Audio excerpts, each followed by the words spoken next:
大家好，歡迎嚟到 The World of the Best。2007年，非洲聯盟提出一個聽起嚟好似科幻小說嘅計劃，喺非洲大陸最乾旱嘅腹地，種下一條闊15公里、長8000公里嘅森林。呢一個就係非洲綠色長城。最初，全世界都對呢個計劃保持懷疑嘅態度。喺年降雨量極低、衝突不斷嘅撒哈拉地區，呢個唔通唔係喺度燒錢買一個注定枯萎嘅夢想？甚至有人嘲諷呢個只係政治家嘅面子工程。但係到咗今日，呢一場豪賭正喺度改變數千萬人嘅命運。佢唔再只係一條直線嘅樹林，而係一個巨大好似拼圖一樣嘅生態修復網絡。今日我要帶大家走向呢片廢墟，睇下非洲人係點樣利用最原始嘅鋤頭同最尖端嘅衛星技術對抗不斷擴張嘅撒哈拉沙漠。喺計劃嘅初期，佢哋犯咗嚴重嘅錯誤。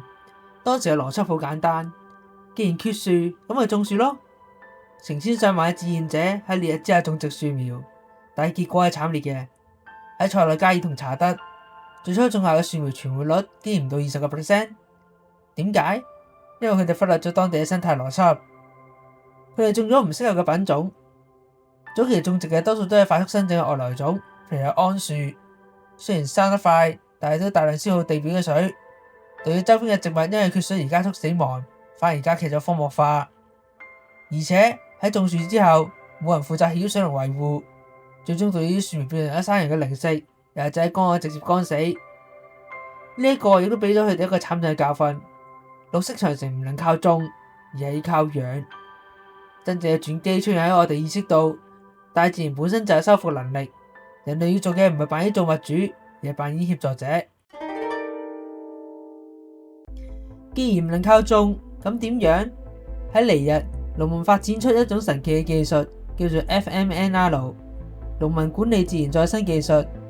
佢哋唔再喺實驗室混合外來嘅樹苗，而係去揾嗰啲隱藏喺地下森林。呢啲原本生喺地下同樹根嘅種子，只係因為過度放牧同乾旱而無法長大。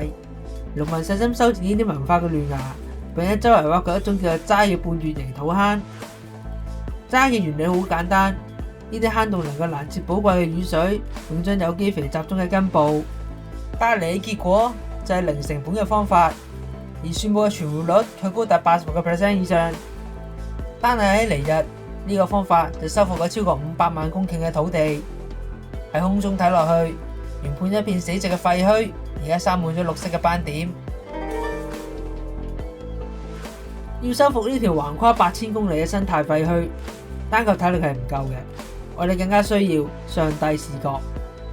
過去喺撒哈拉地區尋找水源就等同於大海撈針，但係而家科學家利用高解析度衛星圖像同 AI 演算法，為綠色長城裝上導航系統。呢套技術嘅運作分為3步。首先，多光譜數據收集，衛星唔止係拍攝照片，更利用多光譜感測器捕捉地表嘅微小變化，例如植被含水量嘅細微差異。又或者係以紅外線輻射異常，往往暗示住地下深處活躍嘅水脈。其次 ，AI 深度學習預測，科學家將過去數十年嘅氣象數據、地質構造同地形圖輸入 AI 模型，演算法可以從幾百萬公頃嘅荒漠入邊，精準辨識出潛在嘅地下蓄水池嘅位置。佢喺精準度遠超傳統嘅人工勘探。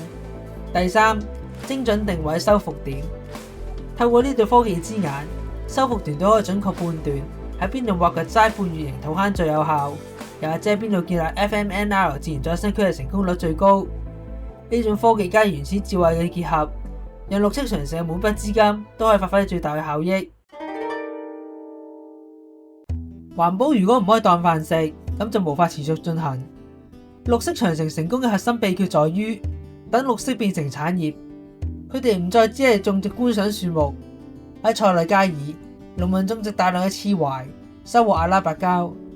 除咗產膠之外，刺槐喺根部具有固氮作用，可以讓貧瘠嘅沙地重新變得肥沃。呢個都解釋咗點解可以帶動周邊嘅土地產量提升300%。而喺馬利，婦女普遍都係種植乳木果樹同猴麵包樹。猴麵包樹嘅果實被譽為超級食物，可以出口到歐洲市場。乳木果油則可以成為化妝品行業嘅產品。當樹木可以產生收入，當地社群就要自發性咁保護森林，防止非法砍伐。廢墟變成咗果園，光區嘅村莊重新擁有自己嘅市集。呢個係一場由經濟驅動嘅生態革命。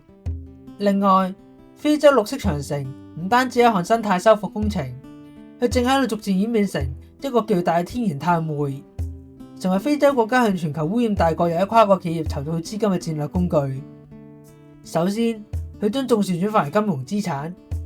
非洲國家好似係尼日、伊索比亞等等，透過種植樹木、恢復泥炭地改善農耕作技術，嚟吸收大氣中嘅二氧化碳。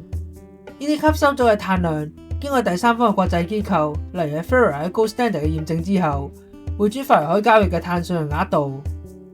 喺另一邊廂，已開發國家嘅政府有排放大戶，好似係石油巨頭、航空公司、科技企業等等，為咗達成其零排放嘅承諾，會到自然碳市場購買呢啲信用。即係話喺碳市場有買家同賣家嘅情況之下，跨國企業支付資金購買綠色長城嘅碳信用，呢筆錢隨即回流到非洲參與國，用以支付植樹工資、採購種子，以及係維護灌溉系統。呢一種互惠關係，令到污染者獲得減排抵消嘅證明，而非洲國家就獲得持續修復生態嘅現金流。講到撒哈拉，最沉重嘅話題莫過於係恐怖主義同衝突。我哋要明白，呢個長城並唔係好似中國萬里長城咁樣係一道連貫封閉嘅磚牆，而係由11個主權國家共同編織嘅生態拼圖。呢個背後隱藏住極大嘅政治協調挑戰。喺呢條8000公里嘅戰線上面，跨越咗唔同法律、語言，甚至處於敵對狀態嘅政權。究竟綠色長城係點樣維護撒哈拉嘅和平？首先，跨越邊境嘅資源共享。當一個國家嘅樹木種到有聲有色，水源就會回流。呢個迫使原本為咗搶水資源而緊張嘅鄰國，必須坐喺談判桌上面討論點樣共同維護呢片綠色。其次，有研究發現，博科聖地等極端組織最活躍嘅地區，往往就係土地退化最嚴重、水資源最稀缺嘅地方。當一個年輕人發現佢嘅土地生唔出農作物，牛羊都渴死嘅時候，攞起槍就成為咗唯一嘅生存選擇。綠色長城而家被視為一種和平嘅基礎建設，透過修復土地，佢哋解決咗遊牧民族同定居農民之間為咗搶奪水草而發生嘅衝突。喺某啲地區，修復後嘅土地產量提升咗300%。當糧食充足，社會穩定度就會提升。呢道長城其實係守護非洲年青人唔再被逼走向極端，唔再被逼踏上跨海移民生死之路嘅最後一道防線。根據最新嘅報告，目前實際完成修復嘅土地面積約為1800萬公頃，相比官方嘅目標，到2030年修復1億公頃嘅退化土地，目標達成率只有18%。非洲綠色長城計劃僅完成唔夠20%嘅目標，進度確實落後於最初嘅預期。資金、戰爭同極端氣候變遷依然係巨大嘅攔路虎。事實上，呢個綠色計劃保護嘅唔只係非洲嘅森林，而係全球氣候調節嘅重要拼圖。當我哋保護緊撒哈拉嘅綠色，我哋其實亦都係移換緊全球嘅乾旱同沙塵。下一次當你睇到關於撒哈拉嘅新聞嘅時候，請你記住，喺嗰面金黃色嘅廢墟邊緣，有無數嘅雙手正喺泥土中奮鬥，要將生活一點一滴咁搶翻嚟。大家覺得呢個長達8000公里嘅豪島，最終會係改變非洲嘅命運，定係會被日益嚴重嘅氣候變遷所擊敗？多謝你同我哋一齊見證呢個長達8000公里嘅奇蹟。如果你支持呢個計劃，請你點讚分享，等更多人聽見嚟自撒哈拉嘅綠色聲音。Do the best，帶你睇更多世界之最。我哋下次見，拜拜。